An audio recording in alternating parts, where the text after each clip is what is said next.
नमस्कार मेरे प्रिय विद्यार्थियों, आप सभी का हार्दिक स्वागत और अभिनंदन है। मैं डॉक्टर विनी शर्मा आज आपके सामने लेकर आई हूँ भारत एक उभरती हुई ताकत का यह तृतीय वीडियो। बच्चों, हम इस वीडियो में ये जानने का प्रयास करेंगे कि भारत एक बड़ी सैन्य ताकत के रूप में किस प्रकार से उभर रहा है। बच्चों, आप सभी को पता है कि भारत की जो सैन्य ताकत है वो सिर्फ और सिर्फ शांति को बढ़ावा देने के लिए कार्य करती है। किसी के ऊपर आक्रमण करना या उसको किसी भी प्रकार से युद्ध या कष्ट पहुंचाने के उद्देश्य से उसने अपनी सैन्य ताकत को नहीं बढ़ाया है। हमेशा भारत का उद्देश्य यह रहा है कि वह निरंतर शांति को बढ़ावा दे और सेना को पर्याप्त रूप से सुसज्जित करें। विद्यार्थियों, हमारा रक्षा विभाग तीनों सेनाओं थल सेना, नौसेना और वायुसेना का कामकाज देखता है। रक्षा उत्पादन विभाग उपकरणों और कल पुर्जों के स्वदेशीकरण और ऑर्डिनेंस फैक्ट्रियों की उत्पादन योजना को भी देखता है। विद्यार्थियों, भारत दुनिया की चौथी सबसे बड़ी सैन्य ताकत के रूप में जाना जाता है।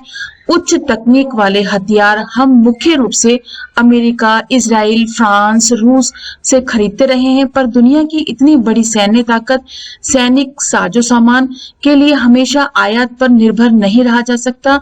पिछले वर्षों में अपनी सैनिक साजो सामान के आयात पर 10 अरब डॉलर खर्च किए और इसलिए अच्छा है कि सैनिक से सामान बनाने की क्षमता भारत में ही विकसित की जाए।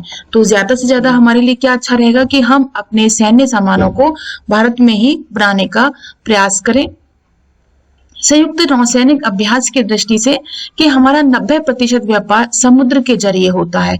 हिंद महासागर के समीपवर्ती प्रदेशों में आतंकवाद का बढ़ता खतरा, समुद्री डकैती की घटनाएं, हथियारों और मादक पदार्थों की बढ़ती तस्करी के कारण चुनौतियां काफी बढ़ गई हैं विद्यार्थियों। और भारत का करीब 70% ऊर्जा आयात भी समुद्र के जरिए ही होता है। ऊर्जा सुरक्षा और इसका विदेशी व्यापार भी हिंद महासागर की सुरक्षा पर निर्भर करता है। भारत और जापान के बीच सहयोग देरी से बढ़ रहा है। 2007 में अमेरिका के सबसे बड़े युद्धपोत ने भारत में लंगर डाले रखा, जो भारत और अमेरिका के बीच बढ़ते सहयोग को रेखांकित करता है। विद्यार्थियों, America, Japan, Bharat, Australia Hind महासागर, प्रशांत महासागर पर इसलिए भी अपना वर्चस्व चाहते हैं ताकि चीन के साम्राज्यवादी इरादों पर रोक लगाई जा सके। विद्यार्थियों, जून 2020 को भारत सरकार ऑस्ट्रेलिया को मालाबार नौसैनिक अभ्यास में शामिल करने पर विचार कर रही है और भारत और ऑस्ट्रेलिया हमेशा से ही एक मुक्त, खुले, समावेशी और समृद्धि हिंद प्रशांत क्षेत्र के समर्थक रहे हैं। वर्ष 2016 से ही ऑस्ट्रेलिया ने मालाबार नौसैनिक अभ्यास में शामिल होने की इच्छा जाहिर की है, परंतु भारत अभी तक ऑस्ट्रेलिया को इस नौसैनिक अभ्यास में शामिल करने से बचता रहा है। विद्यार्थियों, इस मुद्दे पर भारतीय पक्ष का यह मत रहा है कि इस नौसैनिक अभ्यास में ऑस्ट्रेलिया को शामिल करने से यह चीन के खिलाफ एक चतुपक्षीय सैन्य गठबंधन के समान प्रतीत होगा, जो क्षेत्र में भारत और चीन के बीच तनाव को और अधिक बढ़ा सकता है।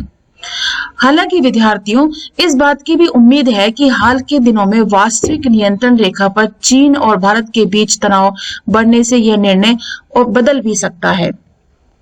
विद्यार्थियों, भारत और बांग्लादेश के बीच संयुक्त सैन्य अभ्यास संप्रीति 2020 का आयोजन 3 से 16 फरवरी 2020 तक भारत के उम्रोई मेघालय में किया गया और इसका उद्देश्य यह था विद्यार्थियों कि भारत और बांग्लादेश की सेनाओं के बीच व्यापक स्तर पर अंतर संचालन और सहयोग को बढ़ावा दिया जाए।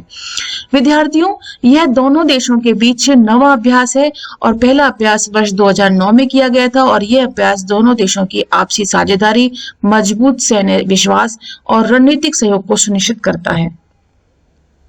भारतीय वायुसेना की लड़ाकू क्षमता को हम देखें तो वायुसेना प्रमुख एयर चीफ मार्शल फली मेजर ने जुलाई 2007 में नव भारत टाइम्स के एक पत्रकार को यह बताया कि हम किसी भी चुनौती का मुकाबला करने में पूरी तरह से सक्षम हैं।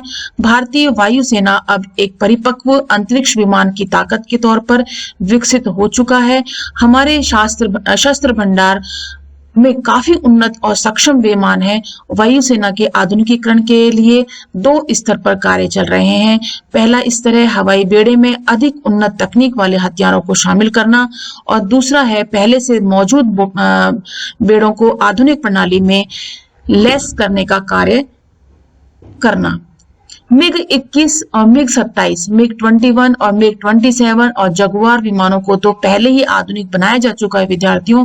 अब मिग 29, मिराज 2000 और IL-76 विमानों के आधुनिकीकरण की तैयारी चल रही है। हल्के युद्धक विमान जिसमें हम बात कर सकते हैं तेजस का जो उड़ान परीक्षण किया गया और इन्होंने सुपरसोनिक आवाज से तेज रफ्तार वाली उड़ानें पूरी की और सुपरसोनिक प्रक्षेपास्त्र ब्रह्मोस सेना में शामिल किया गया। रेडार के बिना कोई वायुसेना काम कर ही नहीं सकती, इसलिए विभिन्न प्रकार के रेडार मुख्य रूप से एरोस्टेट नामक रेडार हासिल करने की योजना भी बनाई गई है। विद्यार्थियों, हमारे पास अवाक्स यानी टोही विमान और आसमान में ही ईंधन भरने वाले एयर रिफ्यूलर विमान भी मौजूद हैं। अमेरिका से भी 130 हरकुलस विमान हासिल करने की भी योजना हमारी है और भारत की दक्षिण समुद्री सीमा की ओर लिट्टे की हवाई हमले की आशंका जताई गई। इसके लिए रक्षा रेडारों से पूरे भारतीय क्षेत्र की निगरानी की जा रही है। विद्यार्थियों, वर्तमान में भारतीय वायुसेना विश्व की 4थी सबसे बड़ी वायुसेना मानी जाती है और भारतीय वायुसेना के पास 900 लड़ाकू एयरक्राफ्ट हैं, जबकि कुल सक्रिय हवाई जहाजों की संख्या 1720 है। फाइटर एयरक्राफ्ट की बात की जाए तो भारतीय वायुसेना के पास फिलहाल 7 फाइटर एयरक्राफ्ट हैं। भारतीय वायुसेना को मार्च 2020 को तेजस लड़ाकू विमानों को नया और दूसरा स्क्वाड्रन मिल गया और तेजस लड़ाकू विमानों को मेक इन इंडिया के तहत भी बनाया गया है। विद्यार्थियों, वायुसेना के प्रमुख air chief marshal RKA Bhadauria ने तमिलनाडु के सुलूर एयरबेस पर वायुसेना की 18वीं स्क्वाड्रन को सौंपा और इस स्क्वाड्रन का नाम फ्लाइंग बुलेट रखा गया। विद्यार्थियों, भारतीय वायुसेना IAF के बेड़े में 16 राफेल लड़ाकू विमान अप्रैल 2021 तक शामिल हो जाएंगे और जिससे इसकी ताकत में और इजाफा होगा और वृद्धि होगी और वायुसेना के पास पहले से ही 5 राफेल लड़ाकू विमान मौजूद हैं जो अंबाला स्थित गोल्डन एरो स्क्वाड्रन 17 में शामिल कर लिए गए हैं। फ्रांस का सबसे बड़ा जेट इंजन निर्माता साफ्रान भारत में लड़ाकू इंजन और कलपुर्जे बनाने के लिए तैयार हो गया है। इस मामले की जानकारी रखने वाले लोगों ने मंगलवार को यह जानकारी प्रदान की और चीन के साथ LAC को लेकर जारी गतिरोध के बीच यह भारतीय वायुसेना को और मजबूत किया गया। विद्यार्थियों, संयुक्त वायुसैनिक अभ्यास की ओर दृष्टि डालें तो जुलाई 2007 में ब्रिटेन के वेडिंगटन हवाई अड्डे पर भारत के सुखोई 30 और ब्रिटेन के टाइफन लड़ाकू विमानों का साझा अभ्यास चला और अभ्यास में ब्रिटेन के आवास टोही विमान भी शामिल किए गए और ऐसे अभ्यासों का उद्देश्य विद्यार्थियों एक दूसरे की समाघात क्षमता को परखना होता है। इससे लड़ाकू पायलटों में आत्मविश्वास पैदा होता है और भारतीय पायलट इसी तरह के वायु सैनिक अभ्यास के लिए पहले अमेरिका भी इसमें गए थे और इस तरह के अभ्यास सामरिक साझेदारी को दर्शाते हैं। विद्यार्थियों, भारतीय वायुसेना IAF और रॉयल एयरफोर्स IAF ने 24 फरवरी 2020 को वायुसेना स्टेशन हिंडन पर इंद्रधनुष युद्धाभ्यास के 5वें संस्करण के संयुक्त रूप से इसकी शुरुआत की। विद्यार्थियों, और युद्धाभ्यास के इस संस्करण में base defence and force protection पर भी जोर दिया गया। आतंकी तत्वों से सैन्य प्रतिष्ठानों को अभी हाल के खतरों को देखते हुए युद्धाभ्यास का यह विषय बहुत ही महत्वपूर्ण रहा है। अब विद्यार्थियों, हम देखें न्यूनतम परमाणु प्रतिरोधक क्षमता की दृष्टि को कि भारत का परमाणु सिद्धांत विश्वसनीय न्यूनतम प्रतिरोधक क्षमता की नीति पर भी आधारित है और इसके तहत परमाणु हथियारों का पहले इस्तेमाल नहीं किया जाएगा। गैर परमाणु हथियार वाले राष्ट्रों के खिलाफ नाभिकीय हथियारों का इस्तेमाल नहीं करने की बात भी बताई गई है। मई 1998 के परमाणु परीक्षणों द्वारा हमने यह सिद्ध कर दिया था कि भारत एक परमाणु शक्ति संपन्न राष्ट्र तो है, परंतु हमारी परमाणु क्षमता पूरी तरह से सुरक्षात्मक है, इसमें किसी भी प्रकार का आक्रामक तेवर नहीं है। वाजपेयी सरकार ने परमाणु शस्त्रों के इस्तेमाल की पहल को करने की घोषणा को मना कर दिया कि हम किसी प्रकार से परमाणु शस्त्रों में पहल नहीं करेंगे। हमारी परमाणु शस्त्रों की जो नीति है वह सिर्फ और सिर्फ विश्व में शांति कायम करने के लिए ही बनाई गई है और सुरक्षात्मक दृष्टि से इस नीति को बनाया गया है।